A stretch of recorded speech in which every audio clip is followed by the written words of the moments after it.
Հետաքրքիր է, չէ՞։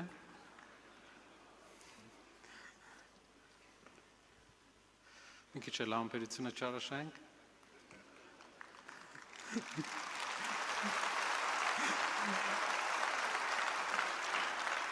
Սիրելի հայրենակիցներ,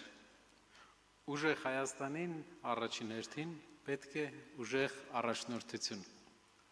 Նոր առաջնորդ կառավարչի հմտություններով, նոր, բայց մեծ փորձ ունեցող առաջնորդ։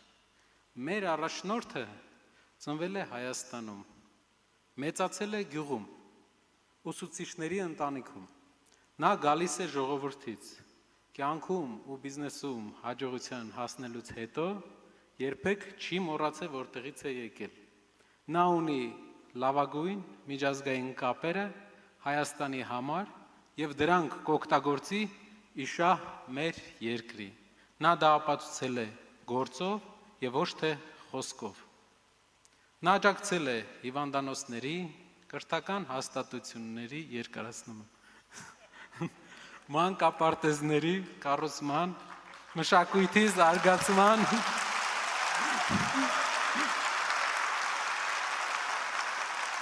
աշխատատեղերի ստեղծման ծրագրի եւ օգնել բազմաթիվ ընտանիքների։ Այսօր մենք ներկայացնում ենք նոր այլընտրանք տնտեսության մեջ, այլընտրանք անվտանգության մեջ, այլընտրանք ուժեղ խաղաղության համար, այլընտրանք հայ ժողովրդի հույսի համար։ Իսկ հիմա օրվա սպասված լուրին անցնեմ։ Ով է լինելու մեր վարչապետի թեկնածուն։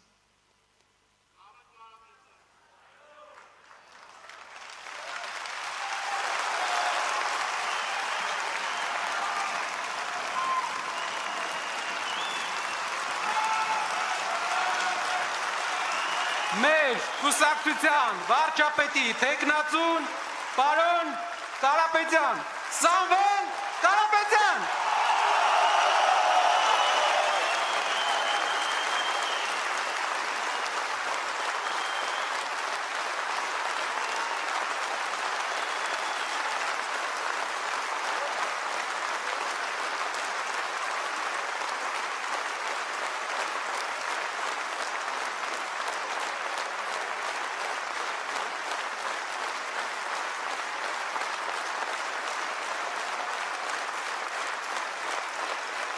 Պատմեմ ինչպես է դա լինելու, ժողովուրդ ջան, պատմեմ, ուրեմն մեր սահմանադրությունը ունի 148 հոդված, ինչ է ասում 148 հոդվածը, նա սահմանում է, թե ով պետք է լինի մեր երկրի վարչապետը, իսկ ինչպես է փոփոխվում, որոշվում 148 հոդվածը, փոփոխվում է ազգային ժողովով, ազգային ժողովի քվեարկությամբ և ոչ թե սահմանադրական բարեփոխումներով։ Իսկ ինչ ընտրություն է լինելու հունիսի 7-ին։